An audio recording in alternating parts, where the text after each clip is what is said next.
শুধুমাত্র ইনশাআল্লাহ না বলার কারণে দীর্ঘ কয়েক হাজার বছর ধরে বাদশাহ জুলকারনাইনের সেই লোহার প্রাচীরের নিচে বন্দী হয়ে আছে কিয়ামতের অন্যতম নিদর্শন, পৃথিবীর ধ্বংসাত্মক এক জাতি যাদের নাম ইয়াজুজ মাজুজ। আজকের ভিডিওতে আমরা জানব কোথা থেকে তারা আসবে, কবে আসবে, কিভাবে আসবে, সেই সঙ্গে জানব ইয়াজুজ মাজুজ আসলে কাদের বংশধর, কোথা থেকে এসেছে এবং বিশেষ করে মুসলমানদের সাথে তাদের শত্রুতা কেন।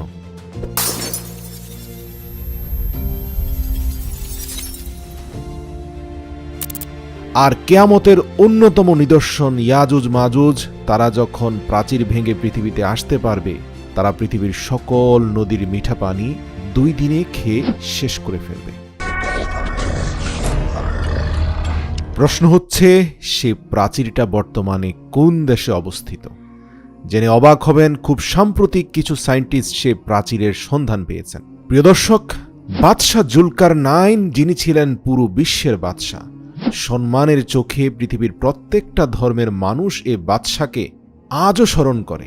এই যেমন ধরুন, খ্রিস্টানরা তাকে সাইরাস দ্য গ্রেট মনে করে, মুসলিমরা বাদশাহ জুলকারনাইন মনে করে, এছাড়াও বিভিন্ন ধর্মের মানুষজন বিভিন্ন নামে তাকে জানে, কিন্তু সবাই তাকে সম্মান করে কারণ তিনি পুরো পৃথিবীর বাদশাহ ছিলেন।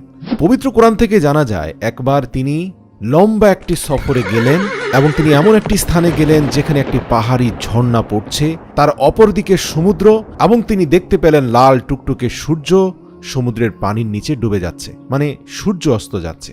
এরপর তিনি এমন একটি জাতিকে দেখলেন যাদের ভাষা তিনি বুঝতে পারেননি, মানে এরা সভ্যতা থেকে অনেক দূরে রয়েছে আর তারা অনেক নির্যাতিত জাতি ছিল।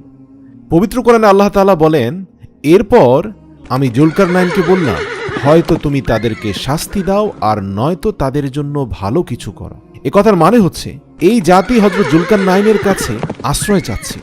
এখন জুলকারনাইন যদি তাদেরকে আশ্রয় না দিয়ে চলে যায়, তাহলে কিন্তু তাদেরকে শাস্তি দেওয়ার মতো ব্যাপার। আর যদি জুলকারনাইন তার যেই সহজাত প্রবৃত্তি, যেমন আচরণ তিনি অন্য মানুষদের সাথে করেন, অর্থাৎ তিনি অত্যন্ত ন্যায়পরায়ণ, কোমল হৃদয়ের মানুষ ছিলেন, কষ্ট এবং অসহায় মানুষদের দেখে তিনি কখনো চোখ সরিয়ে নিতে পারতেন না। তো আল্লাহ পাকের মর্জি, সেই জাতির প্রতি হযরত জুলকারনাইনের অন্তরে আবারও রহম হলো। সেই জাতি এসে জুলকারনাইনের কাছে অভিযোগ করল, বাদশাহ, ইয়াজুজ মাজুজ নামক এক নৃশংস জাতি আমাদের জীবনকে অতিষ্ঠ করে তুলেছে। আপনি যদি তাদের আর আমাদের মাঝে একটা শক্ত প্রাচীর নির্মাণ করে দেন, তাহলে আমরা একটু শান্তিতে বাঁচতে পারি। বাদশাহ দেখলেন এই পুরো জাতির প্রত্যেকটা মানুষ আক্রান্ত হয়ে আছে, এদের জীবন সংকটাপন্ন হয়ে আছে। কারণ এই ইয়াজুজ মাজুজ যখনই তাদের উপর ধ্বংসযজ্ঞ চালাতো, শুধু যে তাদের হত্যা করত তা না, তাদের পুরো কাবিলার সকল সম্পদ লুট করে নিয়ে যেত, আর তাদের কাবিলার শিশু আর মহিলাদেরকে গোলাম বানিয়ে নিয়ে যেত। আর তারা বসবাস করত একটা ভয়ঙ্কর পাহাড়ের ভেতরে, যেখানে পাহাড়ি গুহা বা গিরিপথ দিয়ে যেতে হতো, আর সেই পাহাড়ে প্রবেশ করার জন্য একটাই রাস্তা ছিল। ইতিহাস থেকে জানা যায় এটা পৃথিবীর অন্যতম একটা বৃহৎ পাহাড়। এই যেমন ধরুন, বর্তমান সময়ের মাউন্ট এভারেস্টের সাথে আপনি তুলনা করতে পারেন, বা তার চেয়েও বড়। তো এই অতিষ্ঠ জাতিটি বাদশাহ জুলকারনাইনের হৃদয় গলানোর জন্য এবং ইয়াজুজ মাজুজের হাত থেকে রক্ষা পাওয়ার জন্য তাকে বলল, বাদশাহ, আমরা আমাদের জীবনের অর্জিত সকল সম্পদ একত্র করে আপনাকে দেই, আপনি আমাদেরকে একটা শক্তিশালী মজবুত প্রাচীর তৈরি করে দেন এই ইয়াজুজ মাজুজের পাহাড়ি গিরিপথের মাঝখানে, যেন তারা বের হয়ে আমাদের অত্যাচার করতে না পারে। বাদশাহ জুলকারনাইন বললেন, তোমাদের সম্পদের কোনো প্রয়োজন নেই, শুধুমাত্র তোমরা আমার সাথে শ্রম দিবে, আমি আমার সম্পদ দিয়ে তোমাদেরকে শক্তিশালী প্রাচীর করে দেব। প্রিয় দর্শক, আপনি বুঝতে পারছেন, এবং তার দানবীয় গিরিপথের পুরো রাস্তাটা লোহা এবং তামার মজবুত দেয়াল নির্মাণ করার প্রতিশ্রুতি দিয়েছেন বাদশাহ জুলকারনাইন, অথচ তিনি তার বিনিময়ে কোনো সম্পদ নিতে চান না যাদের জন্য তিনি এই দেয়াল নির্মাণ করবেন। বোঝাই যাচ্ছে তিনি আসলে কতটা উদার মনের মানুষ ছিলেন। আপনাদের জানিয়ে রাখি, ইতিহাস থেকে পাওয়া যায়, বাদশাহ জুলকারনাইন যতদিন পর্যন্ত এ দেয়াল নির্মাণ করছিলেন, ততদিন পর্যন্ত বাদশাহ জুলকারনাইন আল্লাহ পাকের সাহায্য প্রার্থনা করেছিলেন এবং প্রতিনিয়ত তিনি সালাতের বিছানায় মুনাজাতে হাত তুলে আল্লাহর সাহায্য চাইছিলেন, যেন এই প্রাচীর নির্মাণ হওয়া পর্যন্ত কোনোভাবেই ইয়াজুজ মাজুজ পাহাড় থেকে বের হয়ে না আসে। আল্লাহ পাক বাদশাহ জুলকারনাইনের দোয়া কবুল করলেন এবং দীর্ঘ কয়েক মাসের বিনিময়ে তিনি তার অর্জিত বিশাল লৌহ ভাণ্ডার এবং তামার ভাণ্ডারের সকল তামা আর লোহাকে গলিয়ে এমন শক্ত পোক্ত মজবুত পুরো এক দেয়াল নির্মাণ করলেন, সেই ইয়াজুজ মাজুজের পাহাড়ি গিরিপথ দিয়ে বের হওয়ার রাস্তার মাঝখানটাকে ব্লক করে দিয়ে, যেটা আজ পর্যন্ত রয়ে গেছে। প্রিয় দর্শক, আপনি জেনে অবাক হবেন, আজও ইয়াজুজ মাজুজের সেই বংশধররা সেই পাহাড়ের ভিতরে বসবাস করছে, যা হয়তো মাটির অনেক গভীরে পড়ে আছে।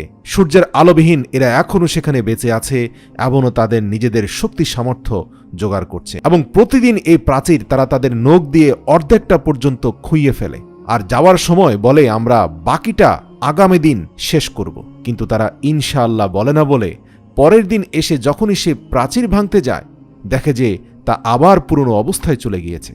মানে আগের দিন যে অর্ধেক তারা ক্ষয় করেছে, সে অর্ধেক আবার পুরো হয়ে যায় আল্লাহর হুকুমে। কিন্তু কিয়ামতের আগে এমন একদিন আসবে যেদিন এই ইয়াজুজ মাজুজের মুখ দিয়ে ভুলে বের হয়ে যাবে ইনশাআল্লাহ আমরা আগামীকাল বাকি অংশ খনন করব বা বাকি অংশ ভেঙে ফেলব। সেদিনই সেই প্রাচীরকে তারা ভাঙতে সক্ষম হবে, কারণ সেদিন আর আল্লাহ রাব্বুল আলামিনের গায়েবী মদদে বাদশাহ জুলকারনাইনের করা সে প্রাচীরের দেয়াল পুনরায় ভরাট হবে না। কারণ সেই সময়টা হবে এমন এক সময় যখন পৃথিবীর মানুষ ইনশাআল্লাহ বা আল্লাহর নাম বলতে ভুলে যাবে, কিন্তু ইয়াজুজ মাজুজের মুখ দিয়ে ভুলক্রমে ইনশাআল্লাহ বের হয়ে যাবে। আর যার দরুন সেই প্রাচীর ভেঙে ইয়াজুজ মাজুজ পৃথিবীতে এসে 2 দিনে পৃথিবীর সকল মিঠা পানি খেয়ে ফেলবে। প্রিয় দর্শক, আপনাদের জানিয়ে রাখি যে রাশিয়ান মুসলিমদের একটি দল দীর্ঘ 40 বছর ধরে বিভিন্ন ঐতিহাসিক তথ্য উপাত্তের উপর ভিত্তি করে ইয়াজুজ মাজুজের সেই পাহাড়ের সন্ধান করে চলেছে। খুব সম্প্রতি তারা দাবি করে যে তারা ইয়াজুজ মাজুজের দেয়ালকে খুঁজে পেয়েছে, এবং তারা এটিও দাবি করেছে যে তারা সেখানে গিয়ে নিজের চোখেই সেই প্রাচীরের তথ্য উপাত্ত সংগ্রহ করে এসেছে। গবেষণা দলের মত অনুযায়ী এরা সর্বপ্রথম কোরআন আর হাদিসের ঐতিহাসিক বইগুলোতে ইয়াজুজ মাজুজের সঙ্গে সম্পর্কিত যতগুলো ইনফরমেশন আছে সবগুলোকে একত্রিত করে সকল ইনফরমেশনকে যোগ বিয়োগ করে তারা একটি নকশা তৈরি করে, এবং সেই নকশা অনুযায়ী ইয়াজুজ মাজুজের সবচেয়ে সম্ভাব্য স্থানটা হয় বর্তমান কিরগিজস্তান নামক দেশের একটা নির্দিষ্ট পাহাড়ি অঞ্চলে, যা একসময় সোভিয়েত ইউনিয়নের অংশ ছিল, অর্থাৎ বৃহত্তর রাশিয়ার ভিতরে ছিল। কিন্তু যখন ইউএসএসআর বিচ্ছিন্ন হয়ে যায়, সোভিয়েত ইউনিয়ন ভেঙে যায়, তখন কিরগিজস্তান আলাদা একটি রাষ্ট্র হয়ে যায়। তো জানিয়ে রাখি যে এই দেশ বিশাল এলাকা, কিন্তু মানুষজন নেই, কারণ বেশিরভাগ সময় এই দেশের বিভিন্ন অঞ্চল বরফের নিচে চাপা পড়ে থাকে। তো তাদের গবেষণা দলে এশিয়ান অনেক মানুষ ছিলেন, এবং সবাই মিলে 4 মাসের দীর্ঘ পথ ভ্রমণ করে বরফ ঝড়ের দুর্যোগপূর্ণ আবহাওয়া ছেদ করে তারা নির্ধারিত স্থানে গিয়ে পৌঁছান। এরপরে তারা পাহাড়ের বরফের ভিতর দিয়ে এমন একটি রাস্তার সন্ধান পেয়ে যান সেখানে, যা দেখে বোঝায় যায় যে এটি মানুষের তৈরি, অন্তত 4-5 হাজার বছর আগে তৈরি হয়েছে এমনটাই মনে হয়। এমনকি তারা সেই পাহাড়ি গিরিপথ ধরে যেতে যেতে এমন অনেক লোহা আর তামা গলানো বস্তু দেখতে পেয়েছেন যা তাদের ধারণা সত্য হওয়ার ব্যাপারে যথেষ্ট প্রমাণ বহন করে। এবং তারা নির্দিষ্ট স্থানে গিয়ে 2টি পাহাড় দেখতে পায়, যেমনটা কোরআনে বলা হয়েছে। তবে সেই 2 পাহাড়ের মধ্যবর্তী স্থানে যে তামা এবং লোহা দিয়ে বানানো দেয়ালের কথা বলা হয়েছে, তা দীর্ঘ কয়েকশো মিটার বরফের নিচে চাপা পড়ে আছে বলে তারা ধারণা করছে। এবং এটি এমন একটি এলাকা যেখানে দূর দূর পর্যন্ত কোনো বস্তু নেই, কোনো মানব বসতি নেই। প্রশ্ন আসে, সেখানে দেয়াল বানানোর কি প্রয়োজন ছিল? এমনিতেই তো এই লোকেশনে কোনো মানুষ নেই, গাড়ি নেই, বাড়ি নেই, এমনকি কোনো প্রাণী নেই।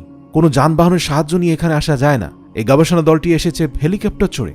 মজার ব্যাপার, তাদের টানা কয়েক সপ্তাহের গবেষণার সর্বশেষের দিকে একদিন তারা হেলিকপ্টার নির্দিষ্ট লোকেশনে ল্যান্ড করে।